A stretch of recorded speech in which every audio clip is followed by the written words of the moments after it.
Je m'appelle Antoine Manèche, j'ai 17 ans, je suis, HPI et potentiellement HPE, ça je n'en ai pas encore la certitude. Je suis en train de faire des études de compta-gestion sur Amiens, parce que j'habite, à côté d'Amiens et donc j'ai comme projet de faire connaître au grand public, les spécificités des HPI et HPE, pour, éviter les clichés, possibles comme, les HPI, réussissent partout ou alors d'autres clichés de ce type-là. Donc pour cela, je t'ai contacté, pour pouvoir m'aider à concrétiser ce projet. Voilà OK. et quel est ton métier et donc comment pourrais-tu m'aider dans ce projet? Alors en fait, moi actuellement j'ai plusieurs métiers. Je suis, prof de PS depuis plus d'une vingtaine d'années. Je suis aussi enseignante d'autorégulation, c'est-à-dire que dans mon collège, on est le premier collège en France et j'en suis très fière à avoir intégré un dispositif d'autorégulation pour l'inclusion des enfants autistes, des élèves autistes et à disposition et pour le bénéfice, de tous les autres élèves et ça aussi c'était très important dans ce projet. Et à côté de ça, j'ai une activité, je dirais d'accompagnement parce que, le mot coaching est selon moi trop réducteur et parfois mal interprété. Donc je tiens beaucoup au mot accompagnement parce que l'idée c'est vraiment, d'accompagner des enfants, des ados, des adultes dans la découverte de leur singularité et dans la pleine expression agréable, sereine, en paix de cette singularité. En fait, ça fait plus de 20 ans que je travaille, sur la psychologie, la philosophie et tous ces domaines-là et depuis plus de 15 ans que j'ai découvert, ce qu'est le haut potentiel intellectuel, qu'il a percuté, alors il est rentré d'abord dans ma vie professionnelle, grâce à des élèves, avec lesquels j'avais un super feeling et qui du coup, se sont présentés avec cette identité-là sans vraiment savoir ce que c'était. Donc ils m'ont demandé de l'aide pour essayer de découvrir, ce qu'on pouvait faire avec ça. Et il se trouve que ça a percuté ma vie familiale, mes enfants, ma propre singularité et finalement la singularité de beaucoup de gens qui sont autour de moi. Et si cette aventure n'avait été qu'une aventure, on va dire, identitaire ou réductrice, je pense que j'en aurais vite fait le tour et que ça m'aurait lassée.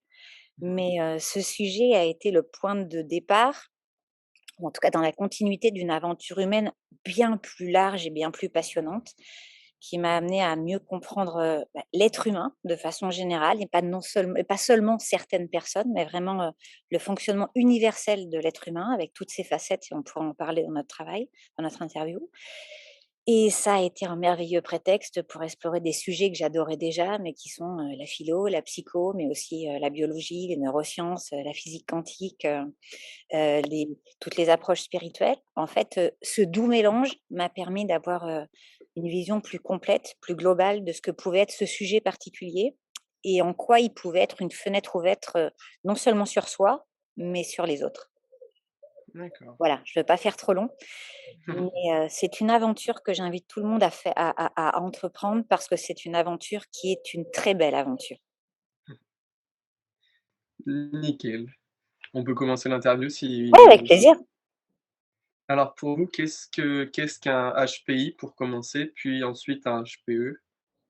Et pourquoi ces 2 pourraient être ou sont liés, directement? Alors, on commence par une question qui finalement est très vaste. Oui. Il y a plein de définitions de ce qu'est, le HPI, le HPE. Alors, j'ai, quand je fais des conférences, j'ai préparé, quelques slides qui peuvent servir, si tu es d'accord, de support, à mes réponses. Alors, d'abord, c'est une question de vocabulaire. Tous les mots que vous avez sous les yeux signifient ou définissent, a priori la même chose et quand on voit qu'il y a autant de mots pour définir, un truc, on se dit que c'est que ça doit pas être si simple que ça à définir. Donc je vous laisse le temps de les lire. C'est pas une conférence, c'est une interview, donc je vais aller assez vite, mais il est très important de comprendre que tous ces mots, qui revêtent parfois des significations ou des croyances ou des fantasmes, différents, veulent dire, la même chose, définissent a priori le même groupe de personnes. Mmh. Heu Ce que l'on retrouve de façon, caractéristique, et là je reprends les propos de Fanny Nussbaum, c'est effectivement une hyperspéculation, une capacité ou une propension à se poser des questions sur tout et dire et les autres sur tout et n'importe quoi. Donc ça, c'est une caractéristique effectivement très importante. Une hyperacuité, ce qu'on appelle l'hyperacuité, en tout cas moi ce que je mets dans l'hyperacuité, c'est une hyperacuité sensorielle, donc c'est, effectivement, une hypersensorialité et une hypersensibilité, sensitif et sen et sur le plan émotionnel. Ça, ce sont des caractéristiques qui sont effectivement, que l'on retrouve, chez la plupart des personnes, à haut potentiel. Et en fait, une hyperlatence, l'hyperlatence, c'est la propension à créer des liens. Alors à créer des liens entre les sujets, à créer des liens entre, les événements et à créer des liens entre les connaissances et à créer des liens également, entre les gens, avec les gens. Une envie très forte d'être utile, une envie très forte d'avoir, que notre vie ait du sens, une envie très forte d'être tournée vers l'autre, mais bien souvent, maladroitement. Ce qui fait qu'en fait, ce besoin, heu, ce besoin vital de lien est parfois perturbé par des difficultés relationnelles, par des difficultés émotionnelles, par tout un tas de choses qui peuvent venir, entraver cette volonté. Donc ce qui me semble véritablement, caractéristique, du haut potentiel, c'est pas tant un fonctionnement différent. C'est-à-dire que pour moi, la personne à haut potentiel n'est pas un extraterrestre. Heu, j'ai tendance à utiliser le terme plutôt terrestre extra, mais quand je dis ça, il n'y a pas de, ça n'a rien de méprisant pour les autres. En fait, ce que j'appelle un «autre», pour pas utiliser le mot neurotypique, avec beaucoup de bienveillance de ma part, parce que véritablement, il n'y a aucune notion d'élitisme, aucune notion, d'être élu. On est vraiment fait pour vivre ensemble, mais avec des rôles différents, des caractéristiques différentes, une façon particulière de percevoir de percevoir le monde, mais où chacun a sa place et son utilité. En fait, le mode de fonctionnement du haut potentiel est assez universel, c'est-à-dire qu'on y retrouve, et c'est ce que disent beaucoup d'auteurs d'ailleurs, qu'il y a rien de très différent, et en même temps, la grande différence, c'est l'intensité. C'est-à-dire que, on retrouve un fonctionnement universel de l'être humain avec certains aspects qui sont exacerbés, avec une espèce d'amplificateur dans la plupart des 6 cordes, que j'ai tendance à définir. En fait, j'explique que nous sommes un peu comme une guitare, que nous sommes un peu comme un instrument de musique à 6 cordes. Nos 6 cordes sont effectivement, on parle beaucoup de la corde mentale. Dans le haut potentiel, on le définit par rapport au QI, on parle beaucoup de l'aspect intellectuel. C'est à mon sens une première approche, mais une approche, si on ne reste que là-dessus, c'est un cul-de-sac. C'est, la surestimation de l'intellect est quelque chose qui socialement est accepté, mais on dit souvent: «Je suis intelligent, mais» il est intelligent ou elle est intelligente, mais elle est hypersensible. Comme s'il y avait une espèce de prix à payer qui était la sensibilité. On dit rarement: «Il est sensible, mais il est intelligent». C'est on le présente rarement comme ça. Or, l'intelligence sur le plan intellectuel est indissociable de l'intelligence sur le plan émotionnel, est indissociable selon moi de l'intelligence corporelle, de l'intelligence, alors j'ai dit intellectuelle, émotionnelle, corporelle, de l'intelligence, de cette la capacité à pouvoir gérer ses émotions, de l'intelligence émotionnelle, mais il y a également une dimension énergétique dans l'être humain qui est souvent taboue, et si on ne parle pas de la dimension énergétique à une personne à haut potentiel, on passe à mon sens complètement à côté du sujet. Et enfin, une dernière dimension qui, elle aussi, est souvent taboue, qui est la dimension spirituelle. Alors, la personne à haut potentiel a tendance à se poser beaucoup de questions existentielles. Ça n'a rien à voir avec l'aspect religieux, mais en tout cas, ça a un aspect avec, ce qui est de l'ordre de la question métaphysique. C'est, à quoi je sers? Où je vais? Quelle est la place de la vie, de la mort?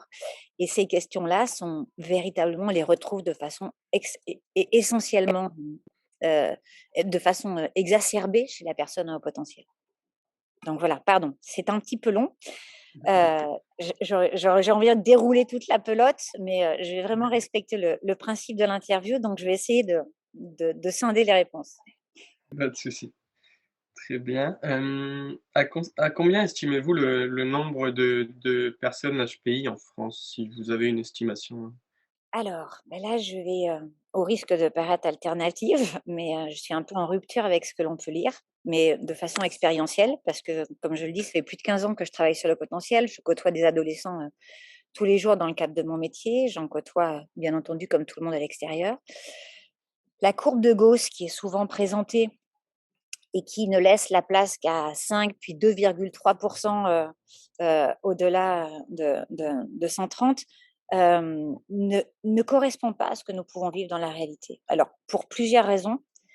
À mon sens, déjà, la première, c'est que, toutes les personnes porteuses également de troubles tels qu'un trouble déficit de l'attention, un TSA, des troubles 10 sont, échouent aux tests et du coup ne sont pas repérés par les tests. Or, on sait qu'il y a une grande partie de la population qui a un fonctionnement au potentiel, ce fonctionnement extrêmement intense, amplifié. Des cordes, j'ai pas fini, je suis en train de me rendre compte que j'ai pas fini ma métaphore avec la guitare, les 6 cordes de guitare. Et si effectivement je tire toujours sur la corde intellectuelle ou si je ne me fie qu'à la corde intellectuelle, je ne peux pas jouer la musique de cette guitare. Or, or, il y a plein de sortes de guitares et le haut potentiel est comme une guitare, qui serait puissante et qui aurait, une grosse caisse de résonance. Et Mmh. donc, pour la personne au potentiel, il est selon moi d'autant plus important, vital, et c'est de l'ordre même de sa responsabilité, de savoir accorder chacune de ses cordes pour que sa musique soit agréable à entendre, et pour lui-même et pour les autres. Et, et du coup, le nombre de personnes qui auraient ce type de guitare est, à mon sens, bien au-delà des 2,3. On dit que dans la population, il y a une dizaine de pourcents de personnes, avec un trouble 10. Je pense que je mettrais un pavé dans la mare si je disais qu'il y avait à peu près 10 de personnes à haut potentiel, ce qui laisse quand même 90 de la population qui ne le serait pas. On est très large. Alors pour couper la poire en 2 et comme très honnêtement, heu, aucune étude ne nous permet véritablement de savoir, il faudrait tester toute la population pour le savoir. Je me permettrais de dire entre 5 et 10. Ça n'a rien de scientifique comme réponse, mais c'est une réponse qui a le mérite d'ouvrir la porte à plus que 2,3. Très bien. Est-ce que les HPI ont j'aime pas le mot pour les HPI, mais des avantages et des inconvénients, même si c'est pas le mot que j'aimerais utiliser, mais j'ai pas le mot, Mais je crois qu'en toute chose, il y a des enfin, toute chose a des avantages et des inconvénients et je crois que le fonctionnement HPI a les inconvénients de ses avantages et les avantages de ses inconvénients. C'est-à-dire que, la méconnaissance du fonctionnement de toutes ces cordes dont j'ai parlé, l'aspect intellectuel, émotionnel, relationnel, énergétique, spirituel, corporel, la méconnaissance de ces fonctionnements est d'autant plus délétère chez une personne à haut potentiel puisque tout est extrêmement intense. Chaque corde résonne de façon plus forte que le reste des gens. Du coup, quand vous jouez mal d'un instrument, et ben, ça fait d'autant plus mal aux oreilles et donc mmh, au cœur, au corps et aux émotions. Les retentissements sont d'autant plus importants que lorsque vous avez un instrument qui joue des choses, on va dire, plus douces et plus discrètes. mmh, Donc en fait, ce qui va venir, la méconnaissance de ce mode de fonctionnement, je pense que la plupart des gens méconnaissent. Malheureusement, on nous apprend pas assez comment on fonctionne de façon universelle. Et la plupart des gens, heu, ont un fonctionnement intuitif, reproduisent comment ils ont vu jouer de la guitare par leurs parents, leurs grands-parents et les gens qui sont autour d'eux. Mais pas en sachant vraiment, pas en ayant appris à jouer. mmh, Et donc beaucoup font des canards, beaucoup jouent des mélodies qui sont pas forcément harmonieuses, mais sans grandes conséquences. Ce qui fait que chez un autre, les conséquences sont moins importantes. Ça peut le rendre, il y a plein de gens qui sont mal à l'aise dans leur travail, il y a plein de gens qui sont mal à l'aise dans leur vie. Par contre, chez les hauts potentiels, la méconnaissance de ce mode de fonctionnement, le fait de jouer une musique qui ne lui correspond pas, génère une véritable souffrance, mmh. génère quelque chose de beaucoup plus intense. Les effets sont beaucoup plus délétères. Du coup, c'est la raison pour laquelle j'explique qu'il est d'autant plus important, vital, que c'est une vraie responsabilité pour la personne à haut potentiel de comprendre ce mécanisme, de comprendre d'apprendre à jouer, de comprendre ce solfège, qui est, la nature humaine. D'accord. J'ai une question qui est, un peu plus personnelle, qui était pas dans mes questions prévues, mais, moi, par exemple, enfin, pour moi, ce qui est très, très important, je ne sais pas si c'est chez tous les HPI ou non, mais par rapport à l'injustice, par exemple, je suis très, très, très difficile avec ça parce que je ne supporte pas, absolument pas l'injustice. Et est-ce que c'est chez tous les hauts potentiels ou alors certains uniquement ou? Alors dans les conférences que je peux faire, je peux vous mettre, alors attends, je peux te mettre le tableau page. Voilà, en sachant qu'une personne HPI n'est pas tout ça. C'est-à-dire que c'est pas nécessairement le premier de la classe, elle sait pas tout sur tout, il est pas nécessairement fort en maths, c'est pas forcément l'intello de service, c'est pas forcément drôle à vivre tous les jours, il n'a pas forcément réussi professionnellement, il n'est pas nécessairement célèbre, il n'est pas nécessairement reconnu pour ses talents, d'ailleurs il ne les connaît pas toujours, et il n'a pas forcément fait de longues études. Ça, c'est souvent les clichés qu'on peut avoir. Euh, et qu'en fait, il peut être tout à la fois. Il peut être brillant, moyen ou en échec scolaire, il peut être désinvesti ou passionné, il peut être constant ou sélectif. Je passe rapidement, mais chacun mériterait de s'arrêter un peu. Il peut être intro ou extraverti, rebelle ou adapté, bordélique ou maniaque, victime ou bourreau, créatif ou hypernormé, heureux ou en souffrance, sportif ou pas, musicien ou pas, manuel ou intellectuel. Et quand on dit ça, on dit, mais alors, comment on fait pour les retrouver? Il est très important de savoir que chacun de ces éléments ne suffit pas à définir. Il n'y a pas un portrait robot de la personne HPI. Il y a 1000 façons d'être au potentiel et de le vivre. Et donc là, je me suis amusée à faire une petite liste qui n'est absolument pas exhaustive, mais ça logeait plus à la fin dans la diapo, ou alors c'était trop petit pour qu'on puisse le lire, donc ça devenait plus intéressant. Mais en fait, c'est la somme des croix que vous pouvez cocher qui permet d'avoir quelques soupçons sur ce mode de fonctionnement. Et dans cette liste, autant il y a des choses qu'on peut voir de façon anecdotique chez certaines personnes, euh, autant, euh, autant certaines, on les retrouve quasiment systématiquement. Et là, ce que tu soulignes, c'est ce besoin de justice, ce sens de la justice très fort. Ça fait partie effectivement des choses que l'on retrouve. Mais en fait, c'est pas tant la justice. On utilise le mot justice, mais des fois, c'est pas forcément juste. C'est vu de sa propre porte, c'est vu à travers ses propres croyances, ses propres représentations, sa propre éducation. Je dirais que la personne à haut potentiel a des valeurs très hautes, a des idéaux très forts. Et comme le reste, c'est-à-dire que tout le monde, un autre aussi, a des valeurs et des idéaux, mais c'est toujours une notion d'intensité, c'est toujours une notion de curseur. Et donc, à chaque fois que ça vient contrarier, contredire ces idéaux, ça crée de la disharmonie, ça crée de la discordance. Et ça, le haut potentiel, il ne supporte pas. Le haut potentiel, il a besoin d'harmonie, il a besoin de cohérence. Et quand ce qu'il perçoit est incohérent entre l'extérieur, enfin, quand ça crée de l'incohérence entre l'extérieur et l'intérieur, son job, il prend son glaive, il prend son cheval, parce que son job dans la vie, c'est de créer de l'harmonie et de la cohérence. Des fois, c'est pas forcément très juste. Des fois, c'est pas forcément, c'est avec de bonnes intentions, mais en tout cas, c'est comme ça qu'il le perçoit. Et c'est très important de faire la différence entre justice et justesse. Ça peut faire l'objet, d'une longue discussion. Le fait d'avoir raison, le fait d'avoir peur d'avoir tort, le fait d'avoir peur de perdre quelque chose quand l'autre n'est pas d'accord ou quand on voit des choses qui sont discordantes avec ses propres croyances, c'est quelque chose qui s'apprend. C'est quelque chose qui est un véritable apprentissage et indispensable chez la personne à haut potentiel pour qui les choses résonnent très fort. D'accord. Et c'est vrai qu'en lisant les observables, je vois beaucoup de points qui me correspondent aussi, personnellement. Je n'en doute pas. Ça, c'est une question plus pour ceux qui n'ont pas encore été diagnostiqués. Est-ce que toutes les personnes HPI ou HPE se sentent mal ou ont des difficultés sociales, scolaires ou professionnelles avant d'être diagnostiquées HPI ou HPE, ou alors il y en a qui réussissent parfaitement et qui sont diagnostiqués HPI par la suite? Alors, je dirais qu'il y a tout. Bien heureusement, on peut être très heureux en étant HPI.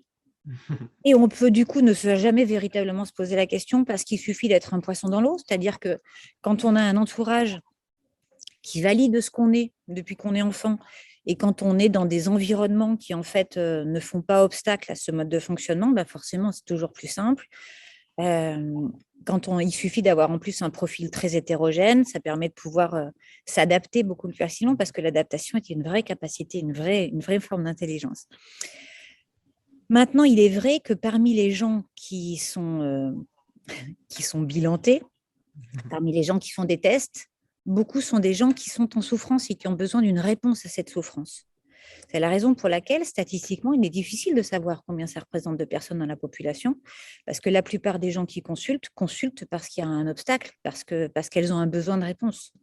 Donc, effectivement, chez les personnes qui vont consulter, il y a plus de gens pour qui c'est compliqué à vivre que de gens pour qui c'est facile à vivre. Maintenant, ça n'exclut pas qu'il y ait des gens pour qui c'est facile à vivre et qui en entendent parler et ont besoin d'apprendre à se connaître et vont faire vérifier, valider que ce soit bien leur mode de fonctionnement. Rien n'est exclu dans ces différents profils. Mais statistiquement, il y a plus de gens qui le vivent mal et qui vont chercher des réponses. D'accord. Ça, c'est pas personnel, mais c'est plus pour les enfants ou adolescents. Combien, si tu sais, combien de pourcentage de HPI ont le bac? Parce que j'ai vu qu'il y Aucune avait... idée. Il y a des vieilles phrases qui tournent et qu'on lit dans beaucoup de bouquins, mais qui n'ont aucun fondement véritablement sérieux. Un tiers, un tiers, un tiers. Alors, en disant ça, on ne se mouille pas, hein, parce que la règle des un tiers, un tiers, un tiers, ça marche à peu près dans tout. Donc, un tiers serait en échec scolaire, un tiers moyen et un tiers en réussite. Ce qui est vrai, avec l'expérience que je peux en avoir, c'est que je vois de tout. Et c'est la raison pour laquelle je le disais tout à l'heure dans le petit tableau que j'avais fait, c'est que j'en retrouve brillants, j'en retrouve qui s'ennuient et qui ont des résultats tout à fait moyens, donc chez lesquels on ne pourrait pas soupçonner des capacités supérieures, et j'en ai qui sont en rupture complète. Donc, j'ai vraiment de tout. Et pour peu que tu rajoutes, par exemple, un trouble 10 sur un haut potentiel, la scolarité n'est pas la même. Tu y rajoutes là-dessus un trouble avec déficit de l'attention, la scolarité n'est encore pas la même. Les centres d'intérêt, quand on a un centre d'intérêt, quand on est très stimulé par des choses qui sont valorisées à l'école, je suis très bon en maths, eh ben, c'est plus facile d'aimer l'école. Mais si, par exemple, je suis très fort en musique, eh ben, je vais moins retrouver de choses qui peuvent me plaire à l'école. Donc, c'est vraiment très variable. Et ce qui est très important, par contre, ce qui est très important à retenir, c'est que je peux être en échec scolaire et effectivement être à haut potentiel. Mais que je peux très bien réussir à l'école et pas forcément être à haut potentiel.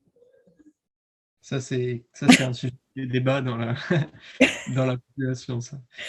Je me reconnais, oui. Bah, moi, c'est compliqué. J'ai pas mal de soucis avec ça aussi parce que je suis pas forcément brillant non plus, mais je m'ennuie en cours. Donc, par exemple, c'était il y a pas si longtemps que ça, il y a peut-être un mois, j'ai dit à ma mère Alors, je vais mettre ma qui veste chaque fois. donc j'ai quand même été diagnostiqué il y a 12 ans. Ma mère est professeure des écoles, donc a eu des HPI dans sa classe. Et, et je lui ai dit, bah, en cours, je m'ennuie un petit peu. Il y a des cours où j'ai envie de dormir. Et elle m'a dit, mais je comprends pas. Pourtant, t'as pas 20 dans toutes les matières. C'est pas normal. Et bon, après, c'est parti. J'ai dû lui sortir un livre sur les HPI, Ça, c'est mais quelque chose qui est très difficile à comprendre pour un autre. Et encore une fois, quand je dis le mot autre, il n'y a vraiment aucun mépris parce que vraiment, moi, j'aime vivre au milieu des autres, au milieu de tout le monde. Euh, c'est juste, on va dire, un code de langage pour pouvoir comprendre et faire la différence. Et encore, dans les autres, il y a mille variantes. Hein. C'est une palette de couleurs. Mais il est difficile pour quelqu'un qui n'a pas ce mode de fonctionnement de comprendre qu'on puisse s'ennuyer sans avoir donné le max. Pour s'ennuyer, il faut être à 20 et du coup ne plus rien avoir à apprendre. Chez la personne à haut potentiel, il y a le mot sens à 3 sens. Le mot sens, c'est être stimulé sensoriellement, être stimulé émotionnellement et être stimulé dans l'utilité que ça peut avoir, le sens que ça peut avoir dans sa vie. S'il manque un des 3 pieds à ce tabouret, eh ben, on se casse la figure, on a du mal à garder la motivation, on a du mal à s'engager. Tant qu'il y a ça, le HP, il va s'engager. Et puis, si au bout d'un moment, il y a un des pieds qui commence à être moins solide, parce qu'il en a fait le tour, parce que ça le stimule plus sensoriellement, parce que ça le touche plus, et ben en fait, il va se désengager. Même s'il était brillant, il est capable de laisser tomber un truc dans lequel il était brillant. Ça aussi, c'est difficile à comprendre pour un autre, parce que si on est brillant, on lâche pas le truc, quoi. Si on a la chance d'être brillant dans quelque chose, on ne le lâche pas. Or, le HP, s'il y voit plus de sens, ou si ça le stimule plus, il va avoir tendance à le zapper et à passer à autre chose. Ça ne veut pas dire d'ailleurs qu'il s'en servira pas ou qu'il le recyclera pas autrement, mais en tout cas, il peut s'en désengager. Et à l'école, s'il n'y a pas ces 3 notions, s'il ne se sent pas stimulé, s'il ne se sent pas engagé, s'il ne comprend pas quel sens ça peut avoir dans sa vie et si ce n'est pas cohérent, eh bien, en fait, il va avoir du mal à accrocher. Et l'ennui chez la personne à haut potentiel, c'est vraiment très caractéristique. C'est une petite mort, c'est de l'angoisse. C'est pas un truc, je m'ennuie, je me tourne les pouces, je sais pas quoi faire. C'est je meurs. C'est si ça continue comme ça, je, je ne me sens plus vivant. Je ne me sens plus utile. Je ne me sens plus stimulée. Et c'est véritablement une source d'angoisse importante chez la personne à haut potentiel. D'accord.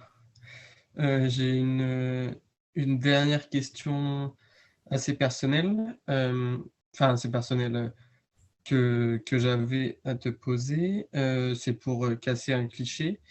Est-ce que être HPI est une maladie? Non, mon Dieu.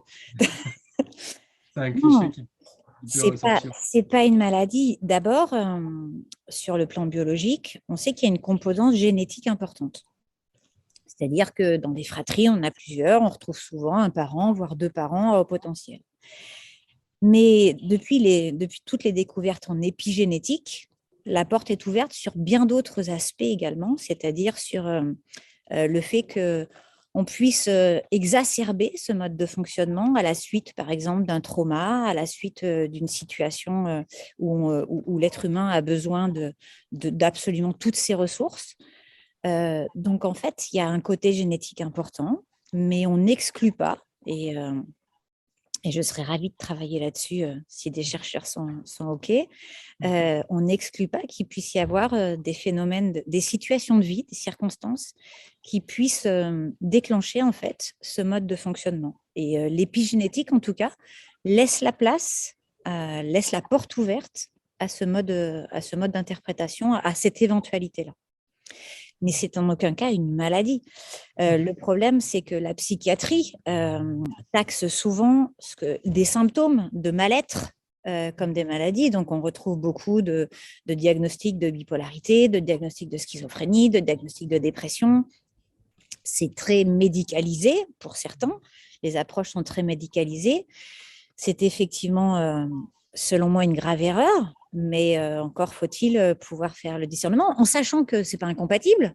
On peut être à haut potentiel et être malade, mais en tout cas, le haut potentiel en lui-même n'est pas une maladie. C'est un mode de fonctionnement exacerbé, amplifié, mais qui est un mode de fonctionnement à la base universelle. D'accord, très bien. Ensuite, je me suis permis, je suis sur un groupe HP sur un réseau social, et je me suis permis de faire un sondage sur savoir si même la communauté pensait que le grand public connaissait les HPI ou pas. Et sur 65 personnes, il n'y a que 5 personnes qui ont trouvé que oui, c'était bien, enfin, qu'on était bien représenté au niveau que le grand public connaissait assez les HPI, et presque tous les autres ont répondu que non. Donc par la suite, j'ai, j'ai réussi à avoir des questions de ces personnes qui ont trouvé que non, qui sont assez précises quand même. Il y a des personnes qui m'ont demandé où trouver le bouton off, par exemple, parce qu'ils avaient trop de pensées, même pour dormir, ça devenait compliqué. D'autres personnes m'ont demandé comment limiter les débordements d'émotions. Ça, c'est plus au niveau des HPE aussi. Une troisième personne m'a demandé comment s'accepter tel que l'on est avec ses particularités. Et une quatrième personne m'a demandé directement de l'aide car sa fille de 6 ans était diagnostiquée HPI et c'était déjà compliqué pour la maman de la gérer. Donc, on va commencer par est-ce qu'il y a un bouton off pour ces personnes HPI, même si c'est assez compliqué et assez précis. Alors, en fait, là, toutes les choses dont tu fais part sont vraiment ce que je retrouve dans tous les mails des gens qui viennent vers moi. D'abord, quand on découvre qu'on est HPI, alors on le découvre ou à l'occasion d'un bilan, ou à l'occasion de lecture, ou à l'occasion de lecture qui nous amène à faire un bilan, ou à l'occasion de lecture qui ne nous incite pas ou pour autant à faire un bilan. Mais la compréhension de ce qu'est le haut potentiel est une première étape intéressante. Mais elle ne suffit pas. Moi, la plupart des gens qui viennent me voir sont bilantés ou ne le sont pas. D'ailleurs, je suis profondément attristée de ces débats qui ont beaucoup lieu sur Internet entre ce qu'ils appellent les autodiags, c'est-à-dire les gens qui se seraient autodiagnostiqués au potentiel contre ceux qui seraient bilantés. Je trouve que c'est une guerre fratricide qui n'a aucun sens et qui ne fait absolument pas avancer le sujet. Véritablement, c'est vraiment créer du conflit au sein même de gens qui pourraient éventuellement se reconnaître, comme s'il y avait une légitimité bien plus importante avec le bilan. Enfin, j'ouvre une parenthèse que je referme volontairement, mais en tout cas, c'est vraiment quelque chose que je trouve véritablement dommage.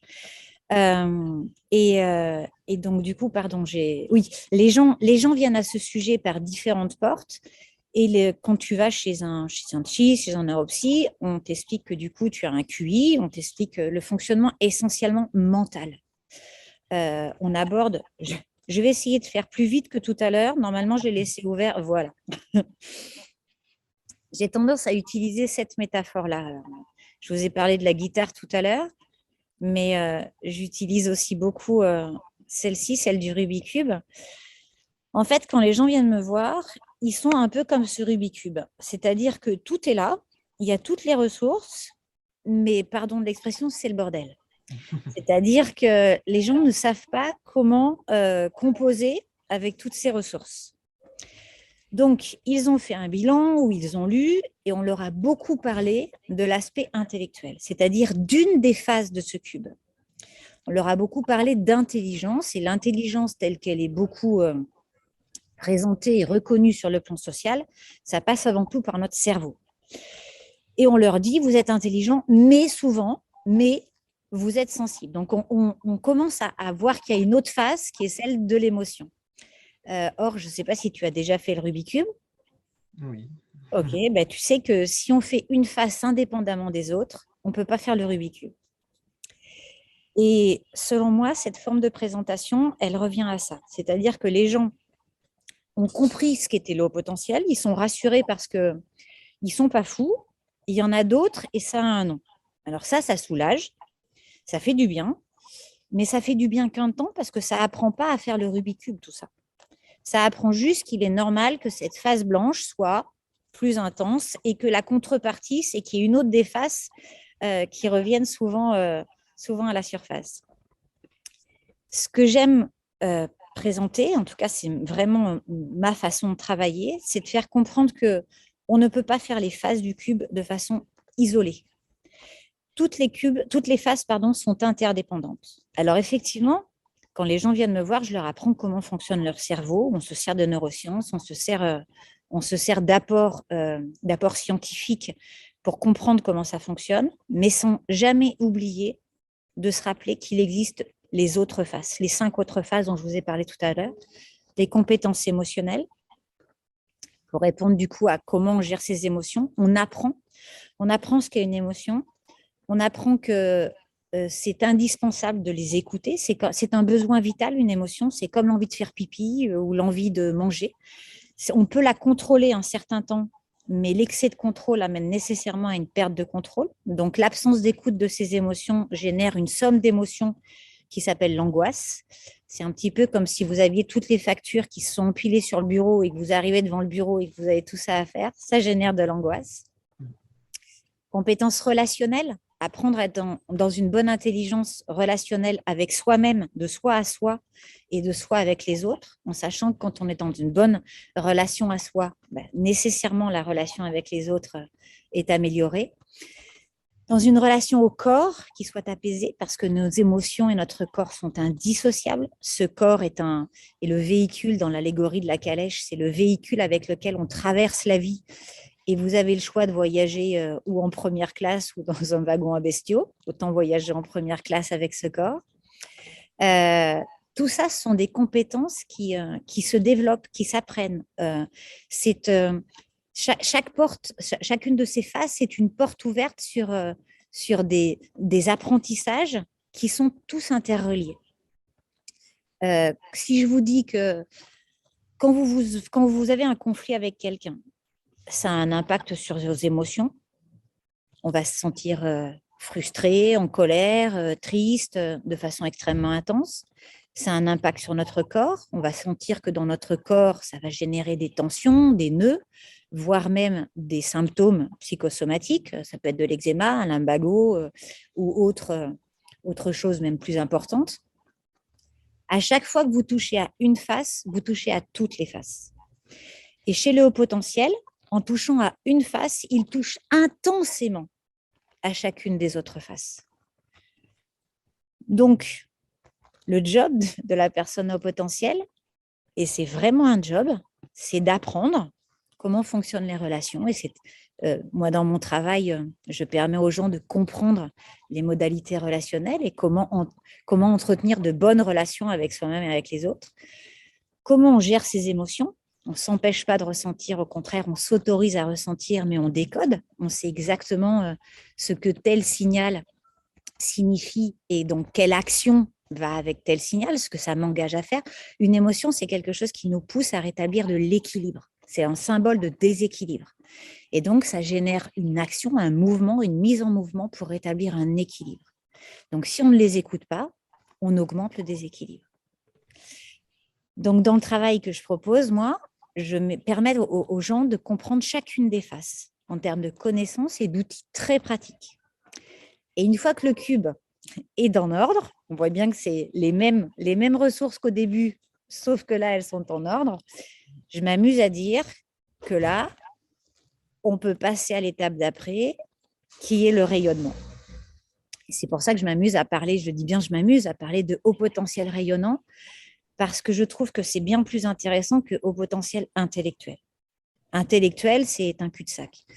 Notre cerveau, si je prends l'allégorie d'un taxi, par exemple, c'est le chauffeur du taxi. Or, quand vous montez dans un taxi, vous ne dites pas au chauffeur « amenez-moi où vous voulez ». C'est vous qui décidez de la réaction, de la direction. Et effectivement, le taxi met tout en œuvre pour vous amener à destination. Eh bien, notre cerveau, c'est comme le chauffeur du taxi. Il met tout en œuvre pour nous amener à destination. Mais encore faut-il savoir où je veux aller, dans quel voyage je veux partir, dans quelle destination, quel est mon but, quel est le sens que ça a. Et ça, c'est moi qui dois le faire. Et je dois le faire avec toutes ces cordes-là, toutes ces facettes-là. Et donc, pour toi, les hauts potentiels intellectuels ont tous les mêmes sens que les autres, mais décuplés. Exactement. C'est un amplificateur. Le haut potentiel, je le vois vraiment comme un amplificateur. Un amplificateur énergétique, un amplificateur émotionnel, un amplificateur sensoriel, un amplificateur intellectuel, un amplificateur de questions métaphysiques. Et c'est vraiment en ayant le courage d'aller gratter dans chacune, d'aller vraiment accorder chacune de ces cordes. Il y a des cordes qui sont vraiment trop peu utilisées. Aujourd'hui, quand on parle d'énergétique, on s'attend à des choses ésotériques. Or, on connaît le potentiel énergétique de chacune de nos cellules. On sait maintenant que ce n'est pas parce que quelque chose est invisible que ça n'existe pas. Quand les militaires utilisent des lunettes infrarouges pour voir le champ thermique de leurs ennemis, on ne le voit pas, le champ thermique, à l'œil nu. Sauf que quand on met des lunettes infrarouges, on le voit. Le champ énergétique, le champ électromagnétique de notre cerveau, le champ électromagnétique de notre cœur, aujourd'hui, on peut les mesurer de façon physique. Et on a tendance à encore mettre des tabous sur ces aspects-là qui sont. On est capable de faire un électrocardiogramme et quand on sort de chez le médecin, ce potentiel électrique n'existerait plus, alors qu'on vient de l'utiliser 5 minutes avant pour pouvoir faire un diagnostic. En fait, ce potentiel énergétique est quelque chose qu'il faut apprendre à comprendre et apprendre à entretenir. C'est véritablement, et il est très en lien avec ce que l'on pense, avec ce à quoi l'on croit. On sait que les émotions de haute fréquence telles que la joie, l'amour, la gratitude augmentent notre champ électromagnétique, notre potentiel énergétique, alors que la peur, la colère ont tendance à l'abaisser. On sait très bien que notre système immunitaire et notre système énergétique sont très en lien. On sait très bien que la peur, le stress génère du cortisol, de l'adrénaline qui épuise sur le plan psychique, sur le plan énergétique, sur le plan cellulaire. Tout ça, on connaît très très bien ces mécanismes. Mais quand on parle de développement personnel, c'est comme si quand on commençait à parler de ça, ça devenait ésotérique. Or non, aujourd'hui, on bénéficie de connaissances en matière de biologie, en matière de physique, qui nous permettent d'avoir une compréhension très fine et très cartésienne de tout ça. Or, le haut potentiel, il ressent intuitivement ça, il ressent qu'il capte l'énergie des autres, il ressent qu'il est une éponge, et si on ne lui met pas des mots dessus, si on ne lui donne pas des compétences concrètes pour pouvoir apprendre à le gérer, plutôt que de le subir, ben en fait, il continue à le subir. Moi, mon job, c'est d'apprendre aux gens à ne plus subir, mais à prendre la responsabilité d'en faire quelque chose. Et d'en faire quelque chose qui devient vraiment un truc kiffant. Oui. Pour finir, pour les personnes qui ont pu s'identifier dans tout ce qu'on a dit, comment peut-on être diagnostiqué HPI? Alors, ben, le diagnostic, le terme, on pourrait en parler longtemps, mais si tout le monde est OK sur ce terme, en tout cas, s'il est compréhensible, moi, je m'en fous. Je ne veux pas faire de polémique sur les mots. Mais en tout cas, vous pouvez aller chez un neuropsychologue, un psychologue, bien entendu formé à la précocité intellectuelle, formé au potentiel intellectuel, c'est extrêmement important parce que un bilan, c'est juste un des indicateurs. C'est exactement comme quand vous êtes malade, vous prenez votre température, vous avez de la fièvre. Bon, ben, si vous avez de la fièvre, on sait que il y a quelque chose derrière. Mais on ne sait pas quoi. C'est un des indicateurs. Si vous allez chez quelqu'un qui est formé au potentiel, même avec un bilan qui pourrait ne pas passer la barre des 130, c'est-à-dire qu'il y a des faux négatifs. C'est un peu comme dans le Covid. Il y a plein de faux négatifs et on pourrait même considérer qu'il y a des faux positifs. Donc, c'est pareil. Je ne voudrais pas polémiquer, mais ça marche dans les deux sens. Mais en tout cas, il y a une anamnèse, il y a des tests de personnalité, il y a la compréhension d'une façon d'être au monde. Et puis, ça peut être l'occasion de lever d'autres blocages, de repérer, par exemple, des troubles 10, des troubles de l'attention, qui pourraient venir entraver la pleine expression de ce potentiel. Moi, si je peux me permettre d'exprimer mon témoignage personnel, donc moi j'ai été diagnostiqué à 5 ans et demi à la suite de désintéressement en classe de moyenne section, désintéressement, refus de dormir, de manger, ou alors complications. Je suis quand même passé en classe de grande section pour faire un premier mois, pour lequel j'ai voulu totalement ne pas continuer par intéressement de la classe supérieure. Donc j'ai été déscolarisé. Un médecin, un médecin est venu voir comment ça se passait à l'école, qui a confirmé que ça n'allait pas. Et donc j'ai fait un diagnostic chez une psychologue sur Amiens. Donc j'ai été diagnostiqué HPI avec un QI de 141, il me semble. Et donc un inspecteur de l'Académie nationale m'a fait passer directement en CP, où là je me suis retrouvé avec des personnes donc d'un an de plus que moi, où les enseignements étaient plus intéressants, enfin, je les trouvais plus intéressants. Et donc, ça me passionnait plus. Et donc, j'avais l'envie de travailler, si on peut le dire comme ça. Et par la suite, j'ai pas eu tellement de soucis, j'ai pas eu de problème social. J'ai eu des problèmes d'écriture un petit peu comme c'était indiqué. On le retrouve. Et là, enfin, moi, je suis passionnée de travailler sur les réflexes archaïques, mais dans le travail que je fais, je retrouve dans 80 à 90%, c'est pareil, mon chiffre. J'adorerais le rendre scientifique, j'adorerais mener vraiment une étude fiable là-dessus, mais sur la non-intégration des réflexes archaïques chez les personnes à haut potentiel, donc l'absence de quatre pattes et les troubles de la motricité fine, bien heureusement, avec ce travail, sont des choses qui peuvent très rapidement rentrer dans l'ordre, en tout cas être considérablement améliorées. Et ensuite, bon, mon écriture, ça s'est amélioré depuis. Mais j'ai eu une dernière expérience là d'être en études de comptabilité et gestion, où je suis parti en école d'ingénieur sur Caen, où j'étais totalement seul, sans avoir fait de physique au lycée, et où bah, c'était intéressant quand même, mais pas ce que je recherchais, et d'un niveau inatteignable pour moi en fait, où je me suis totalement bloqué, je me suis fermé par rapport à l'éloignement et la matière, enfin, et les matières principales. Et où donc là, sur Amiens, même si il y a eu quelques difficultés d'ennui ou des choses comme ça se passe bien pour le moment. Donc là, Voilà. actuellement, tu fais quoi? Des études de comptabilité-gestion, un diplôme de D'ac- comptabilité-gestion, exactement. Ok, Voilà. d'accord. Donc, je ne sais pas, est-ce que tu as encore des questions? Non, non. Ok. Est-ce que ça répond à tes attentes? Oui, oui, oui, Oui? oui.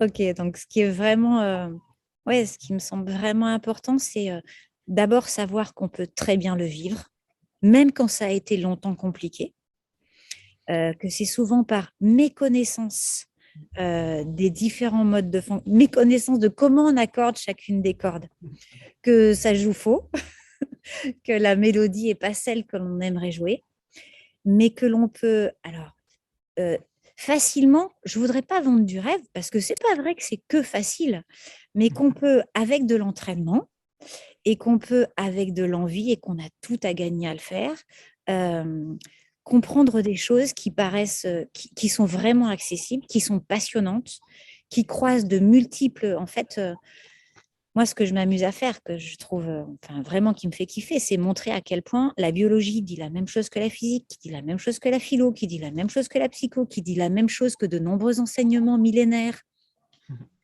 et qu'on a longtemps fermé les yeux et les oreilles là-dessus.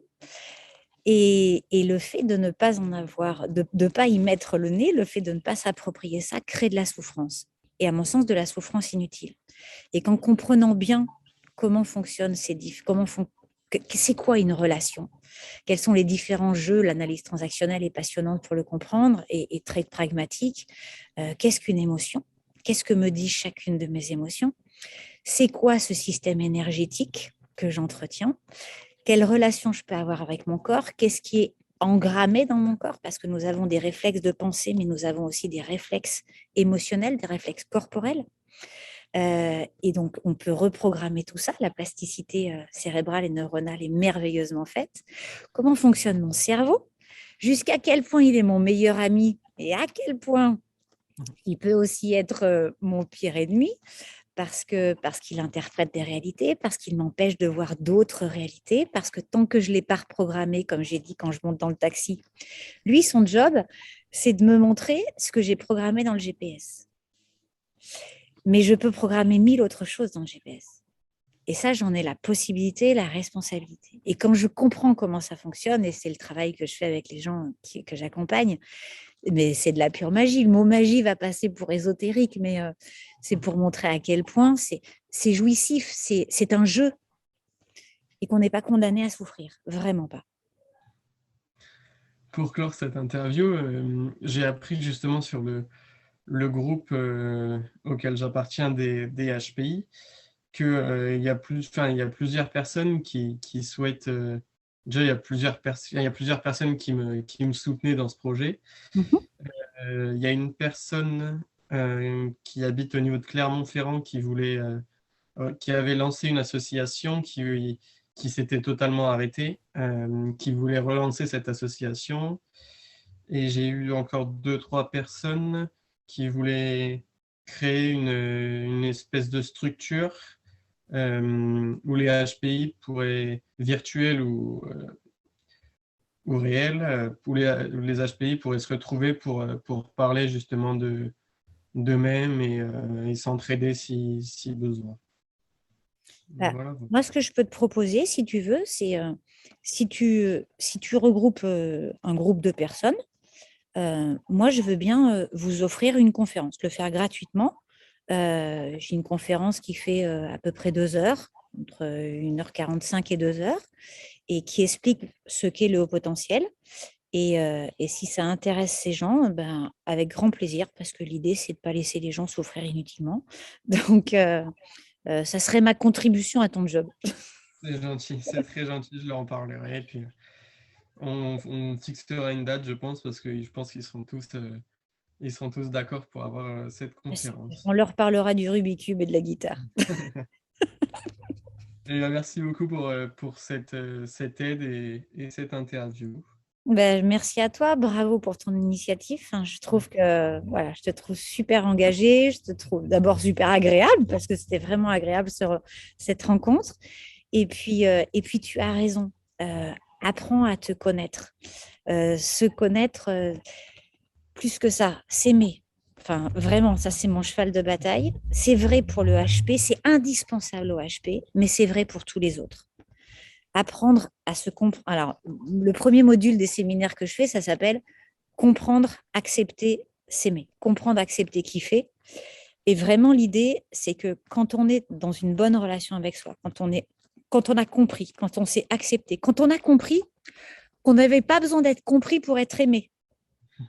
Ça a l'air de rien, mais c'est super important. L'HP, il a toujours besoin qu'on le comprenne parce que lui, il veut comprendre. Or, les autres, il en a rien à faire de comprendre. C'est pas, enfin, pareil, je voudrais surtout pas que ce soit pris quelque chose de méprisant. Mais en tout cas, c'est pas dans la même dimension. Mais par contre, il peut très bien aimer quelqu'un qu'il ne comprend pas.